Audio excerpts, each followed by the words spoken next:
Out there. I'd like to just welcome everybody here for the session today. I think speaking to a couple of colleagues I see who haven't been to the Australia Pavilion yet, welcome to the Australia Pavilion. I've overheard two different conversations while I've been here, which I wasn't involved in, people speaking in hushed tones about the quality and availability of coffee here, so clearly the word is getting around, which is great to hear. As a Melburnian, that makes me very proud. I'm Dan Pedgick from the University of Melbourne, from the Melbourne Centre for Cities, and I'm going to be talking today a little bit about a program that we've been running which looks to build city-to-city relationships and shared ambition on climate between Australia and China. But most importantly, we'll be hearing from some other people and participants in our program. So I'll have a few comments. I'll invite Ambassador Tilley up in a moment to speak, and then we'll have a panel session and hopefully time for a few questions after that.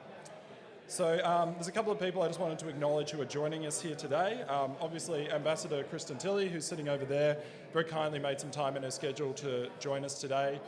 The program that we're talking about has been generously supported by the National Foundation for Australia-China Relations, which is part of the Department of Foreign Affairs and Trade.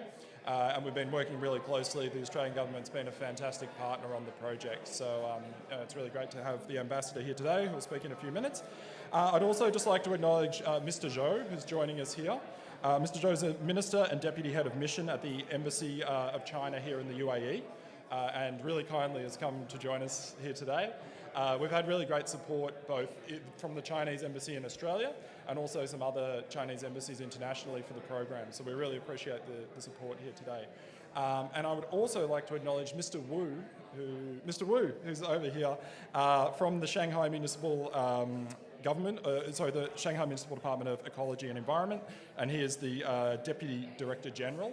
And we'll also be hearing from Li Lin, one of our participants who was in the program from Shanghai. So thank you very much for joining us here today. I really appreciate it.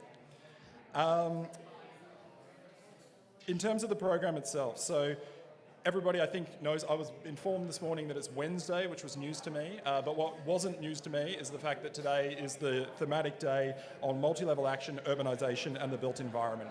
And I think quite a few people here this morning may have been at the ministerial meeting on urbanisation and climate change, which was the second ministerial meeting. And as well as very diligent timekeeping, there was also some really excellent examples of multi-level action. And I think between the Local Climate Action Summit that happened on the 1st and the 2nd of December, and initiatives like CHAMP, which might get mentioned today, there's been a really great focus on the role of cities in addressing climate action, and I think this has been the COP that's had certainly the most presence and hopefully impact from subnational governance. So the program that I'm going to talk about today, and our participants most importantly are going to talk about, is called Shared Pathways to COP28. This program really came out of an opportunity or a lack that we saw in our research. So at the Melbourne Centre for Cities, we conduct quite a bit of research on what we call city diplomacy, but essentially the way that local governments engage internationally. And while the scale and scope of the activities that cities are doing internationally has grown significantly over time, and we've seen a lot more activity, not just here at COP, but through transnational networks and in a range of other areas, what our research shows is that most local government staff who are conducting this international work don't usually receive sort of training or capacity building specifically around how to do those jobs.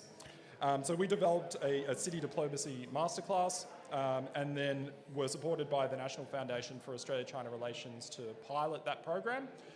We ran 2 cohorts of the pilot program in 2023. In total, we had 28 participants from 23 cities across Australia and China. And the program involved an online month-long exchange and sort of knowledge and skills-focused training component.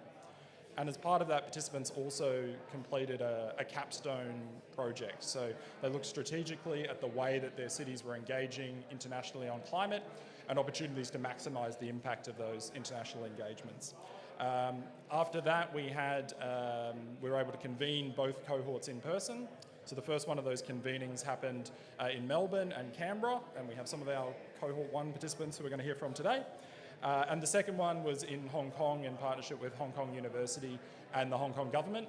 And in both of these meetings, we had the opportunity, or our participants did, to engage with a range of international and climate experts, government figures, and also to learn and network with each other, which is a big part of the network and capacity building of the program itself.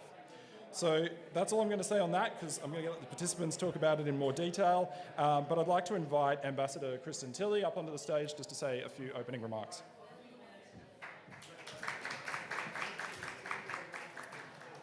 You're tall.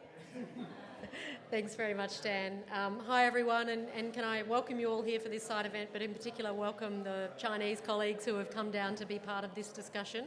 I hope you stay for a coffee, as Dan said, but certainly it's great to have you here. Look, I'm really pleased to join this event, in particular to just learn and hear more about what happened and what the participants have learned. Certainly in the 12 months or so I've been in this role, I've just been overwhelmed by just how much action happens outside of the federal government level on climate change internationally. So I'm often called Australia's lead climate diplomat, but I just think everybody's doing this really amazing job at diplomacy on climate change internationally. So if that's some of you in the room, thank you. I really appreciate it. Look, as many of you would know, the Australian and Chinese governments have recommenced high-level government-to-government engagement over the past year or so. And in all of those really high-level engagements, so Prime Minister to President, ministers to ministers, climate change has been a feature of all those discussions. It's on the public record. Our leaders talk about it after their engagements. And really that sort of kicked off in earnest in December last year when Foreign Minister Wong and Foreign Minister Wang met and agreed to recommence dialogue on climate change between our two governments. And then a really big part of that recommencement was something called a high-level dialogue that, in fact, the National Foundation that Dan mentioned coordinated in Beijing in September. And I had the privilege of being part of that one-day discussion, followed by a day of bilateral engagements at government level on climate change in Beijing. And so I've sat there firsthand and seen that climate change dialogue and enthusiasm for engagement and further work firsthand.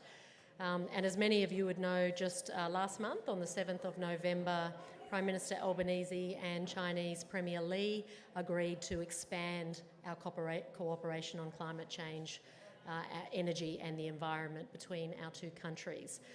But of course, that high-level government-to-government engagement is nowhere near enough if we're going to tackle successfully climate change. And so I think what we're about to hear and learn more about is a really great and practical example about very local-level collaboration working to tackle climate change between our two nations. And I think that's really impressive on a couple of levels. Firstly, as I learnt recently, cities are responsible for about 70% of global emissions. So right there, you've got very large cities, I presume, all here on the Chinese side, and certainly large cities by Australia's standard on our side, working together to discuss and consider and learn from each other about how, respectively and collectively, cities can work together to reduce emissions and adapt to climate impacts. But of course, cities and local level engagement is where those really important people-to-people links are fostered. And of course, that's a fundamental part of strengthening the relationship between our two countries. Just as a final note, we certainly don't want to take credit for the great work we're about to hear, but as Dan mentioned, and it's almost a professional requirement for me to mention, that the project that we'll hear about shortly was assisted by a grant from the Australian Government and through the National Foundation for Australia-China Relations. And the program that grant comes under is an Australian Government initiative to develop, promote and strengthen understanding and engagement between our two countries in Australia's national interest. And since that, the foundation commenced in 2020, so just over 3 years ago, it's already invested around $2.7 million in 12 climate change related projects. So we're hearing about one of them today. And those 12 projects cover a broad range of fields, from biodiversity and the green economy to city climate diplomacy and to sustainable agriculture. But probably finishing there, back to you, Dan, to tell us all. I'm really looking forward to learn more about this particular project. Thank you.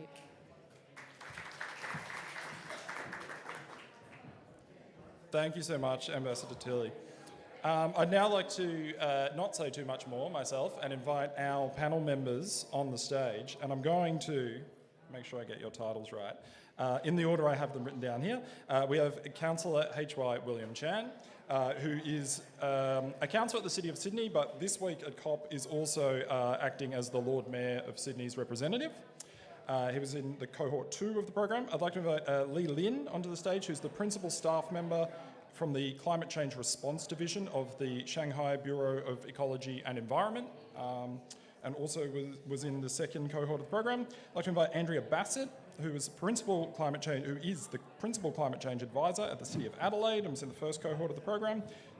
Jessica Robbins, who's the Climate Futures Lead at the City of Hobart. I'd like to invite Dr. Ying Zhou, who's Deputy Director of Resources Saving and Environmental Protection at the Guangzhou Development and Reform Commission. And definitely last but definitely not least, Nikki Coles, who's the head of, or the lead of climate partnerships and advocacy at the City of Melbourne.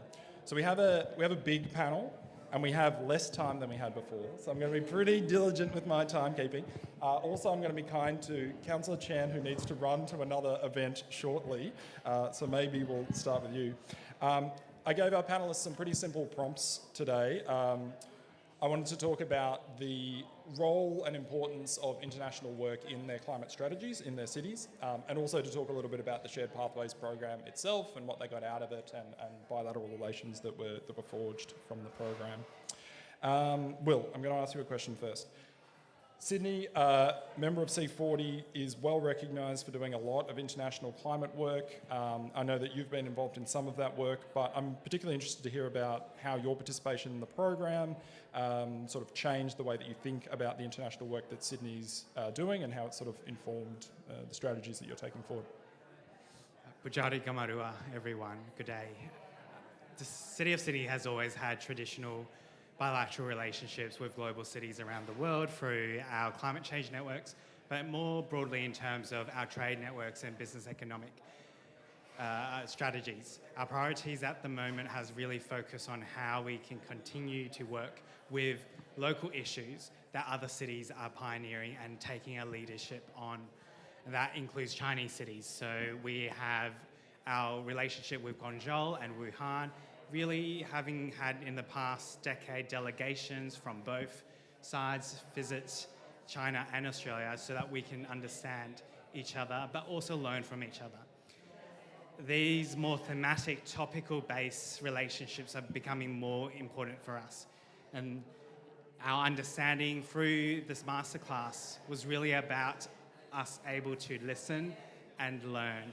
I think being run by the University of Melbourne, we were all students here in the few months that we did, and the chance to go to Melbourne for me with the cohort attending in Hong Kong. And being able to come from a position of learning, of listening, and it's something where I've been able to find my own, not just my own voice, but also build those relationships. At the end of the day, these bilateral city-to-city links are about people.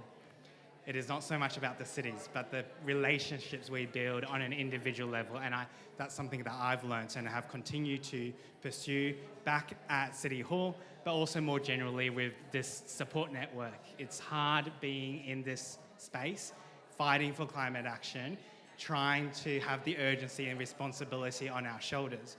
But I think that's something we've shared, both emotionally, but also technically in terms of the solutions. Thanks so much, Will. And as well, I think as facilitators in the program, it's important for us to say that, different from being, while you might have been students in the program, I think, we're learning as much from all of you in running this program as, hopefully, you learn something from us through the program itself. And I should say that while Councillor Chen is a councillor, and we did have another councillor in the first cohort of the program. One of the features of it is the majority of our participants were not sort of elected members. There are a lot of sort of mayoral programs that exist that look to build capacity of international work. But I guess something unique about this one was we have predominantly staff who are working in cities at varying levels, and a recognition that a lot of the time the driving force of these partnerships, particularly over longer terms, is staff who are working and building those people-to-people relationships. You talked, Will, a bit about the importance of bilateral cooperation. I might just go to Lynn next if I can. I was wondering if you could just reflect on, I guess, the importance of city-level bilateral cooperation in terms of Shanghai's climate action. Okay. To answer this question, I would like to refer that the cooperation between the country levels, it may be the microscopic and the strategic, while on the city levels, it could be more detailed and specific. So it's so-called the real cooperation. So firstly, we will establish connection between two cities through various of activities like regular dialogues and regular conferences, so that we will get to know each other and can be easily understand for each other. Based on that, we seek common points while resolving differences. So it's crucial for further cooperations. So secondly, we know that what the opposite side does in climate action, what are the targets as well as the measurements. So that we know the advantage and disadvantage of each side, and so which will help us to seek for a specific field for cooperation. And finally, we can look into the technical levels. For example, what's the new energy development stage by your side, and whether any bottlenecks exist, whether there are any technologies that we can learn from and even input directly. Oh, that's all. Thank you. Thanks so much, Lee. And I should say that, like, right after this session, Lee and Andrea, who had a few conversations about carbon markets during the program, are running across to the China Pavilion for a session on carbon markets. So I think there was opportunities, I think, for people to find those elements of technical exchange that they were interested in. And speaking about that, I might go to Nikki in Melbourne next. I know that, Nikki, a real focus of Melbourne's climate work at the moment is on extreme weather preparedness, and particularly how Melbourne is going to be able to adapt to extreme heat. I was wondering if you could tell us a little bit about how international work has sort of informed those efforts, and then also what sort of resonance you found in the program with other cities who are addressing the same challenge. Yeah, thanks, Dan. When we went to Hong Kong, it had been 52 degrees in Beijing the week before we'd gone, and Hong Kong was having a level 1 typhoon warning. So we got real life experience of emergency response in China while we were there, so it was amazing. So I'd gone to learn about extreme heat responses from the city perspective, and we saw what it looked like on the ground.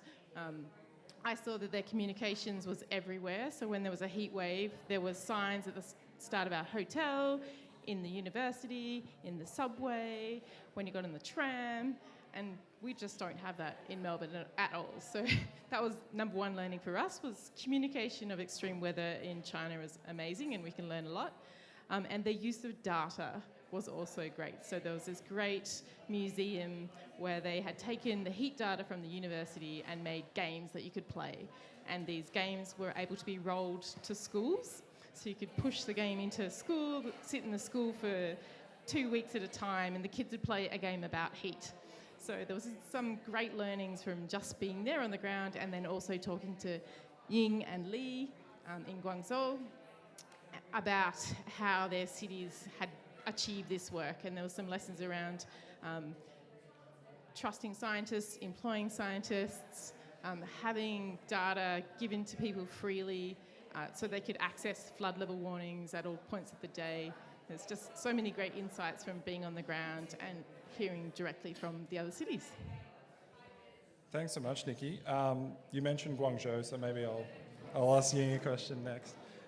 Because I know that there was sort of a range of partnerships that you had before, and also partnerships that you followed up on out of this program. Ying, very simple question. I was just wondering if you could reflect on, I guess, how your participation in this program sort of influenced the international climate work that you're doing in Guangzhou. Thank you, Dan. First, I want to express my appreciation to Melbourne City Centre for Cities, which is a great team to organize the program very well. And so thank you, Michaela and Ika and Danny and Dan. Thank you to give me the opportunity to be here to share my thoughts. In fact, for my work, I work in Guangzhou government's economic planner as a Reform and Development Commission. We rarely thought about the international engagement on climate change. But after this program, I think we should design our action plans on climate change and put more attention to international engagement at the cities.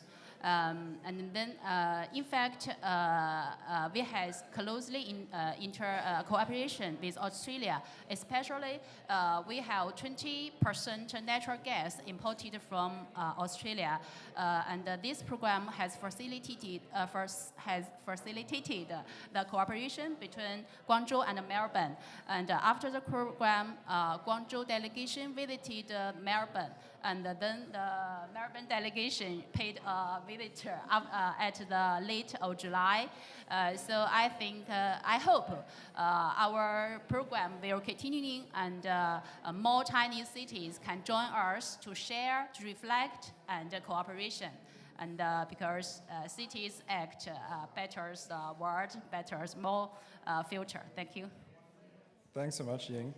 I mentioned that as part of the program, participants completed a Capstone project. And these had a whole different range of sort of thematic areas they were addressing, all on climate, but some were more technical in scope, some were more about partnerships, but the main through line through all of them is it had to be something to do with an international connection, either building or reinforcing or leveraging an international connection in your climate efforts. I'm going to ask a question to Jess from City of Hobart, as well as the bilateral relationships between Australia and China. I think some other participants were also looking a little bit more regionally, and they had sort of regionally focused strategies. Jess, I was wondering if you could tell us a little bit about the Capstone project that you developed and then how you've sort of planned on taking that forward. Yeah, thank you so much, Dan. So I'm from the City of Hobart, little known as an island capital city. And so we're very much interested in Australia's bid to host COP31 with the Pacific. And so really over the last few months, what we've really, we've got a very, as an island, we really want to look at how it is that we build on that relationship with the Pacific. And so through the Capstone project, we proposed to join the local 2030 island network, to join our other islands such as Palau and Fiji and others to work together on how it is that we can really learn from the Pacific in putting in place our climate solutions. So, we have so much to learn really from the Pacific. I really look at the Pacific as being so ambitious. Without the Pacific and islands around the world, really holding the negotiations to be at 1.5, we wouldn't have had really that 1.5 commitment to the Paris Agreement. So, how is it that we can really learn from islands as cities? So there's so many great, wonderful partnerships and collaborations that are really at the heart of what the Pacific is doing. And so we can really learn from those big ambition, how it is that they've put in place these great public-private partnerships that are really then supporting and putting in place, long-term financing mechanisms to support their on-the-ground action. So there's a lot to learn there from the cities and also multi-level action that the islands around the world are so fantastic at leading on. So that was part of my proposal, and what we were proposing to do was a deep learning exchange with the Pacific, and ultimately end up in hosting an Island Earth Summit, say in 2025, that would really be bringing together island leaders to make big commitments to island solutions. So that was the idea, yeah. Thanks so much, Jess. I should say as well, I didn't notice before, but Mayor Reynolds, the Mayor of Hobart, is also in the room. and has been doing a lot of speaking engagements and involved in various parts of COP throughout the week. And also we've had been hanging out with the Lord Mayor of Melbourne, who was just here speaking previously as well. So it's been great to see a few different levels of activity in these cities in terms of engagement at COP. I'm going to come to Andrea, see it from the City of Adelaide. Andrea, the question I'm going to ask you is around, I know that coming into the program, you being the climate change lead in the City of Adelaide, you had some, international focus work that you were doing, but not everything that you were doing sort of had the international focus. I know that for Adelaide, things like benchmarking your performance internationally on climate action has been an important part of your strategy and your activities. So I was wondering if you'd tell us a little bit about that. Sure, Dan. So like City of Hobart, City of Adelaide is a relatively small city. We are located in South Australia, so if you picture a map of Australia, we're on the south and we're in the middle, so we're small and we're geographically remote. So it's easy for us to fall into the trap of, well, why should Adelaide act? We're just small players in the global space. But coming onto a program like this and learning from our international and local peers, we understand that we're actually not operating in isolation on climate change. It's not a case of, well, why should Adelaide act? It's a case of, well, we act arm in arm with our colleagues and we can learn from each other and learn from what they're doing.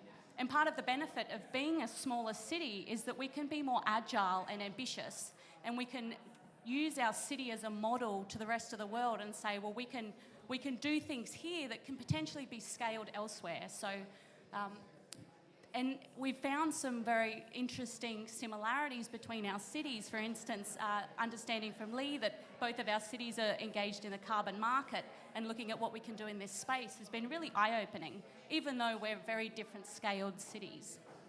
So internationally, another way that we benchmark ourselves is through the CDP reporting, which was formerly the Carbon Disclosure Project. So this is the largest voluntary reporting framework for environmental matters in the world.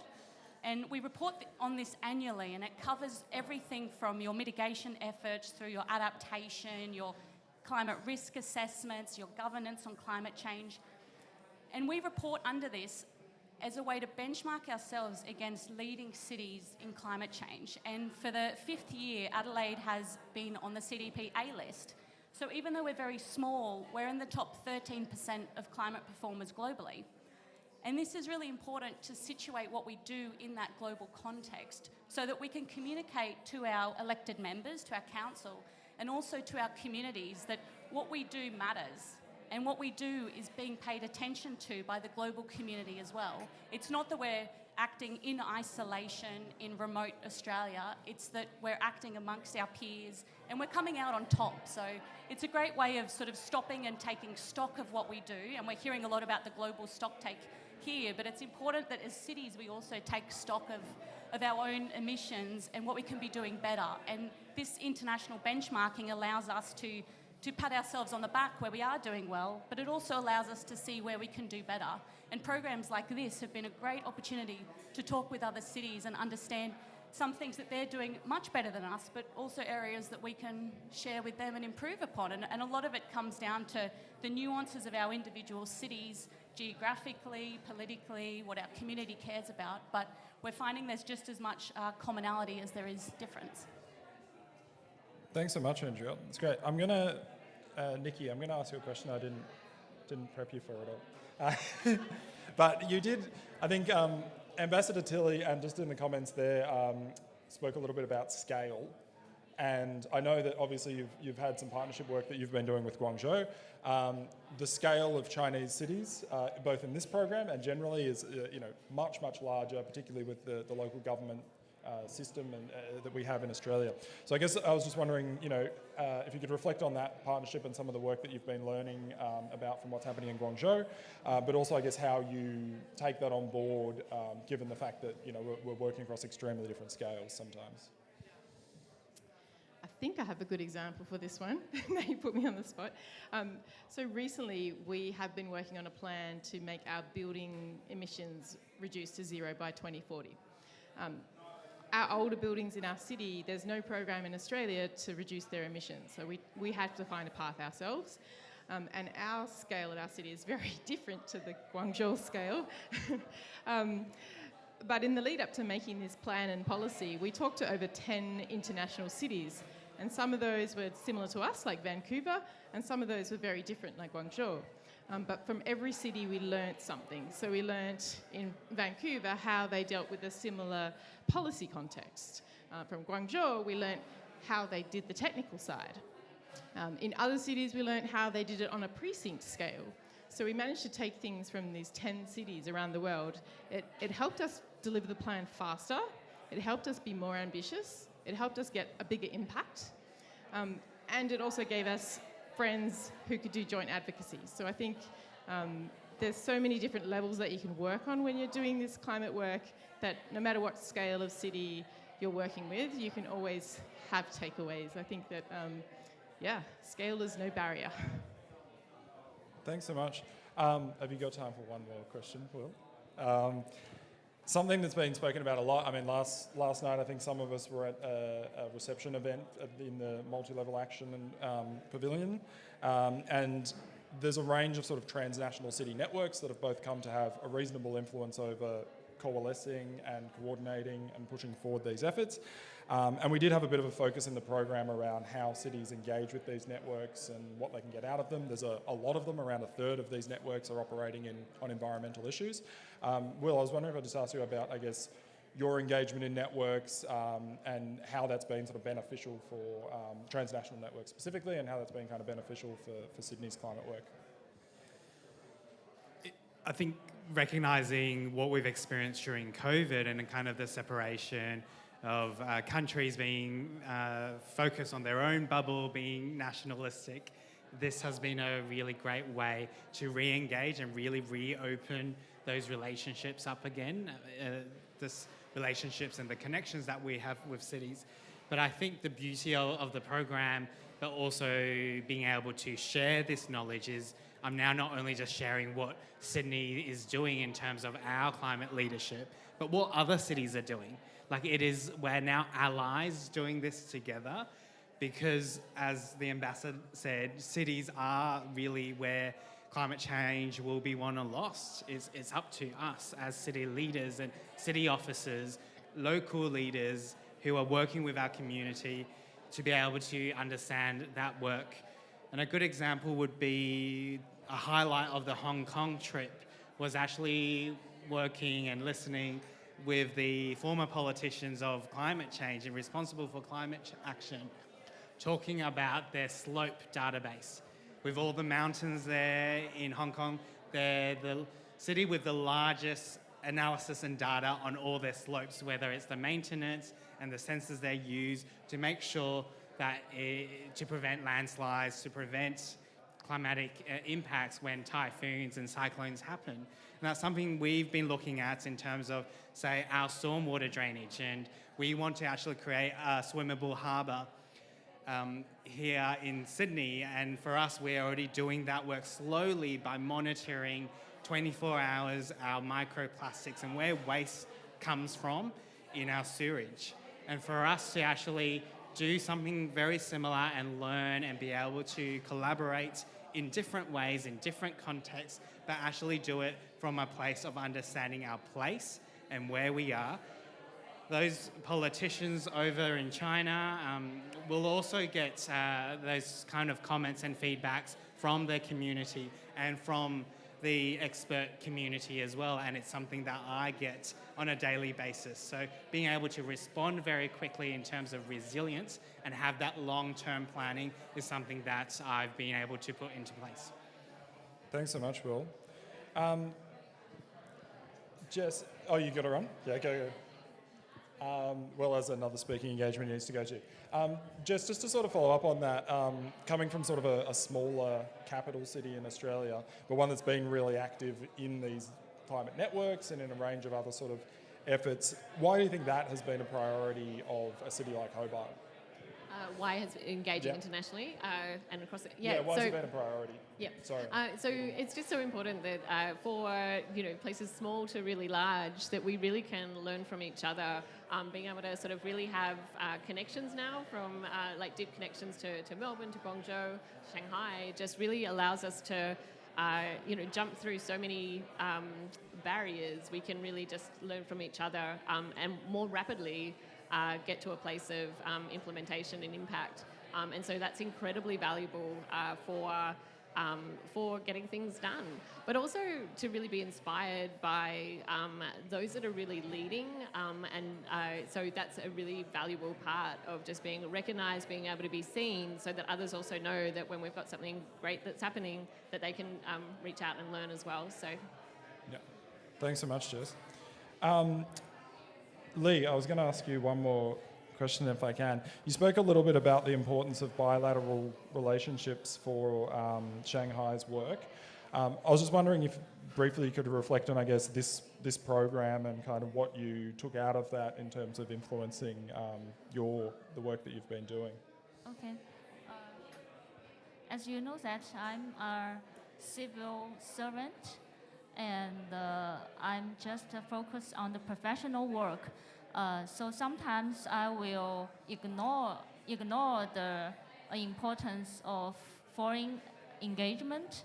So through this shared pathway programs, I just fully realized the importance of communication skills and networking, which will help us to have the ability to tell the stories of us, and also spread our ideas and the cultures to the others, and so will be further inspire the new concept and thinkings.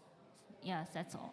Thanks, Lee. And we did speak a little bit about communication, I guess. There was a few conversations I remember about the importance of communicating these efforts, how you communicate these efforts, and also how you communicate these efforts in contexts where potentially, people don't think this is the place of local governments, or don't think that they should be involved in these efforts. So I think it's interesting you picked up on that.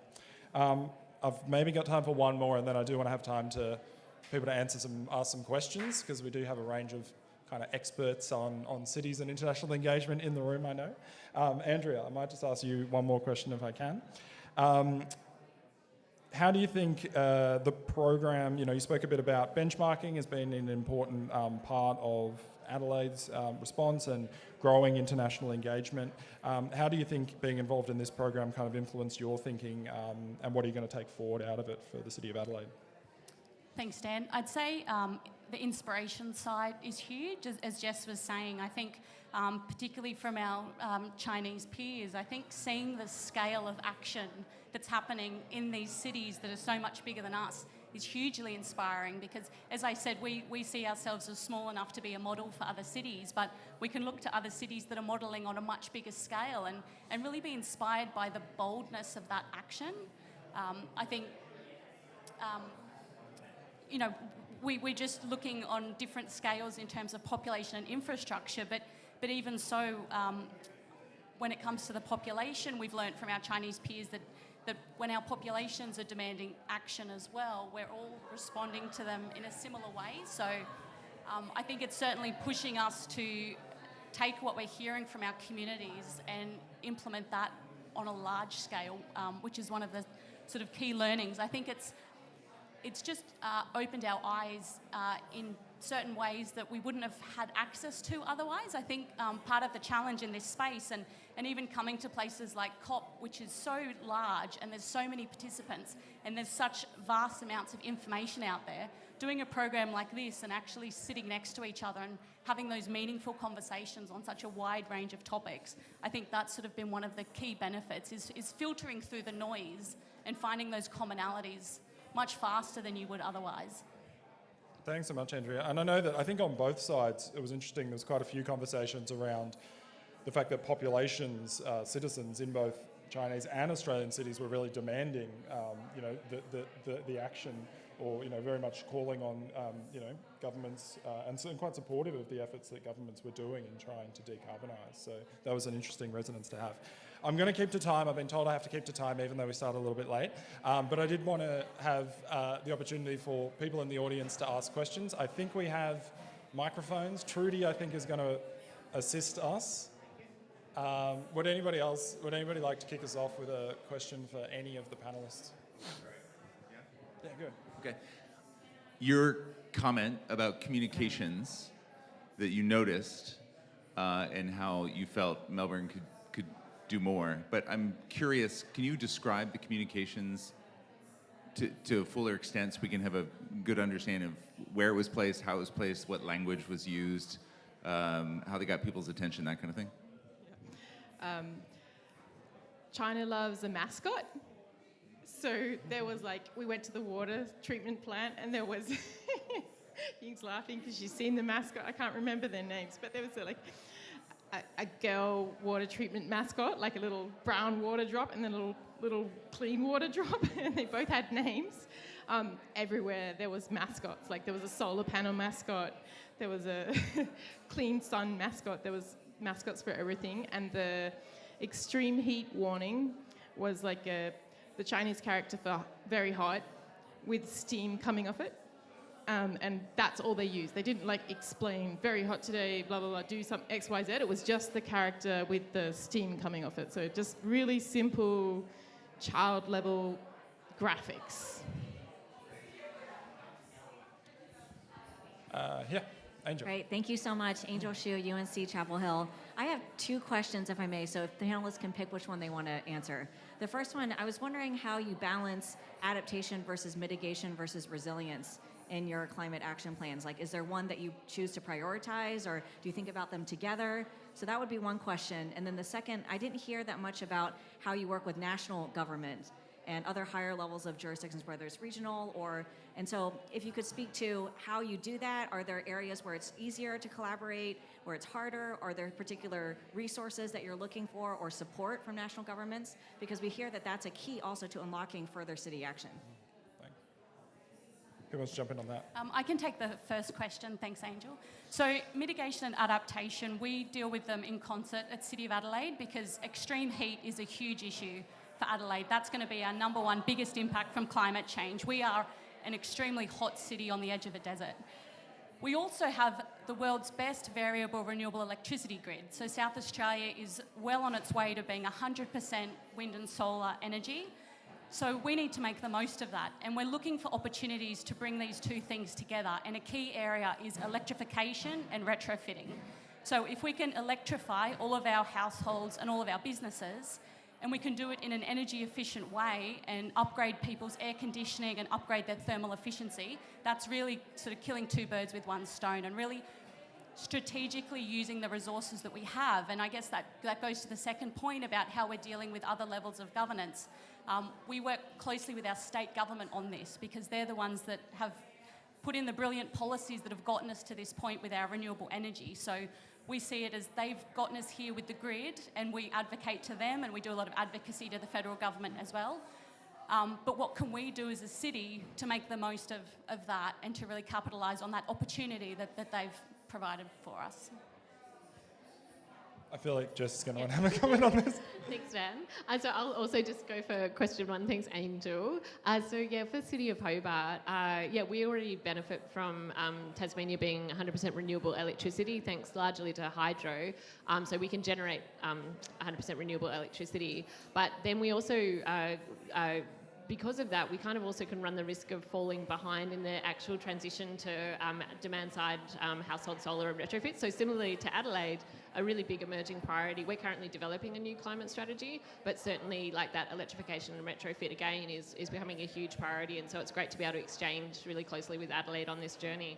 But that balance between resilience, our top 4 priorities is zeroing emissions, restoring nature, building climate resilience, and also a just transition. So we're figuring out really how to use limited resources to do that most effectively. And so I have this mantra, which is, you know, I want to make climate change everyone's business across the organisation and then also across the organisation. So really looking at how we can use sort of smart ways of climate governance, making sure that all directors are responsible.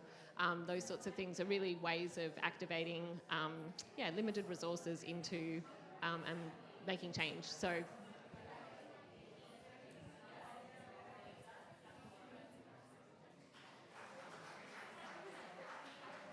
anyone else want to jump in on either of those?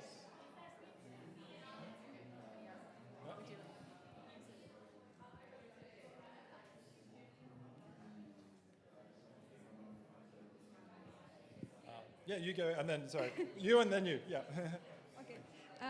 Yeah, thank you for your presentation. My name is Tatjana, and I represent Bielefeld University, which is situated in Germany, and it was very interesting to learn the partnerships and the experiences that you have at the national, at the subnational level of Australian and Chinese cases.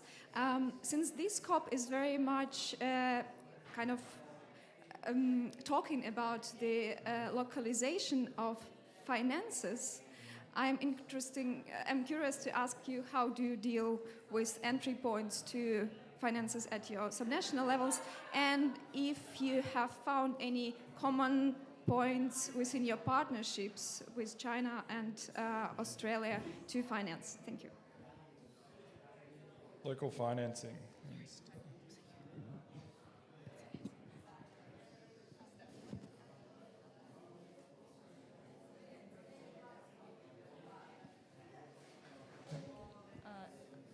I will answer your question first.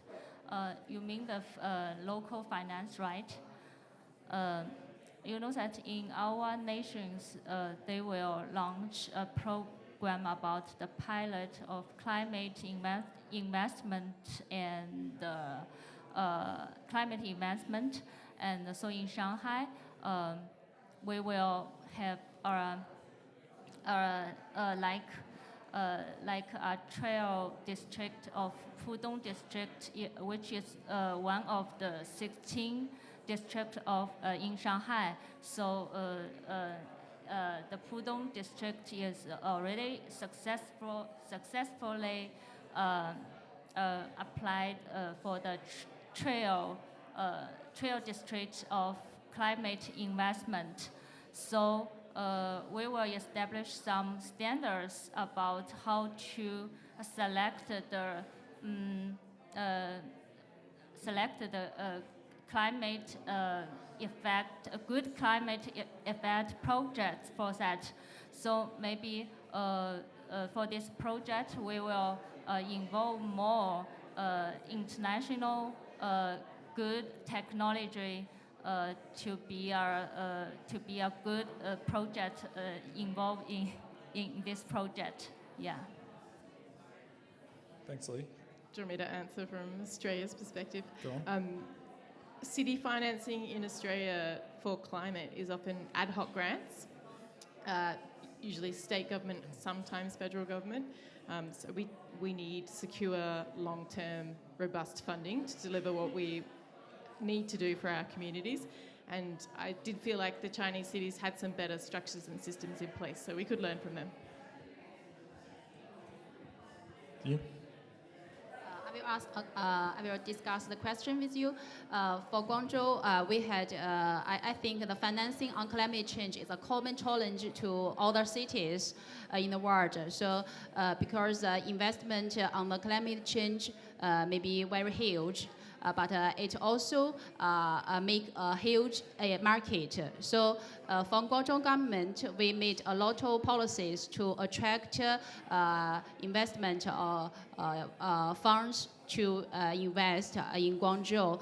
And we had cooperation with many financial institutions like the World Bank, the Asian Infrastructure Bank, and we also had a pilot program on financing about carbon reduction.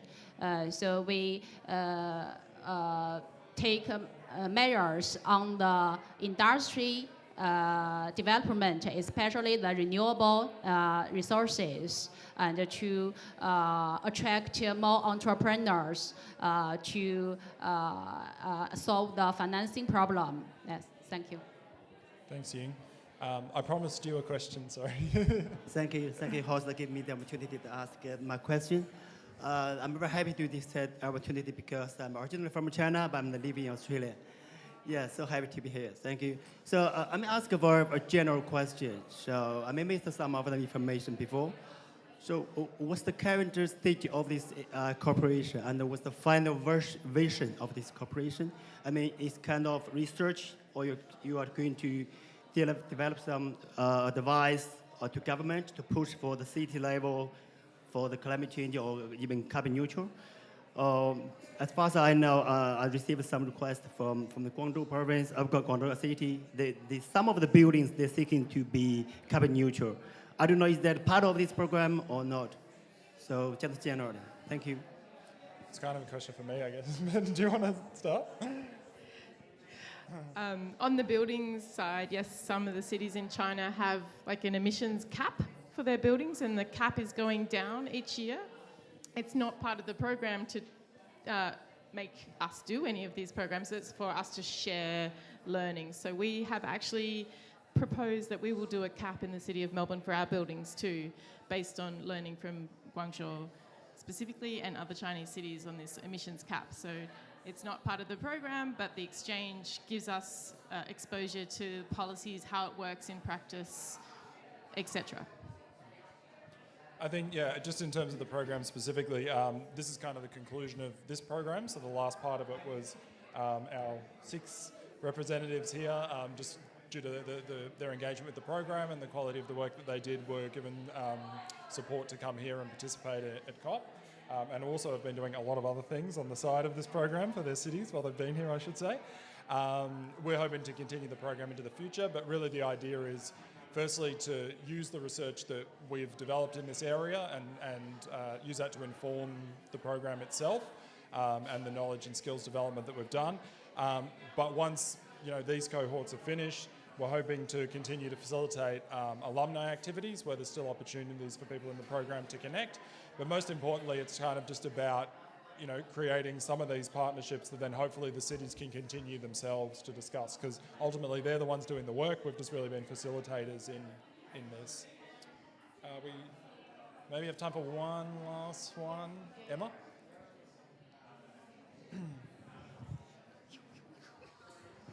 Hi, Emma LeCavalier, University of Toronto.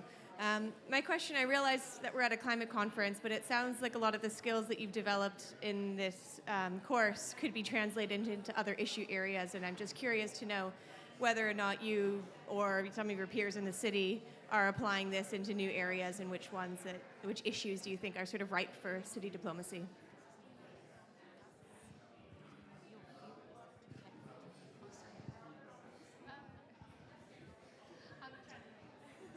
Yeah, so I guess in some ways, like how it's sort of being reapplied back into the city is, really through, it's kind of been this ongoing, learning and exchange. So really being able to speak to the examples with authenticity is, like it's just having that personal connection. I was in the Melbourne cohort and didn't have the chance to go to Hong Kong. However, even just talking a lot to Nikki about those experiences and Will, it was kind of enough to be able to really speak to those stories and say, this is actually what is happening in China that is really exciting, and how can we sort of similarly use some of those great communications, some of those great sort of data and tech that they use for resilience building back in Tasmania. Just those really genuine, true stories that you can only really, I think, sometimes learn through a conversation and connection. I was trying to get Ying to say this, but they have benchmarked their city against the Sustainable Development Goals, and we actually found commonalities within that for our system as well. So lots of the social indicators. There was a great sharing platform, housing problems at the moment. So anything in the SDGs. Anyone else want a final word on that? No? Good. I think we're pretty much already over time. Thank you very much for being here. I know we're competing against other noise. Thanks to the panelists. I just wonder if you could give them a round of applause.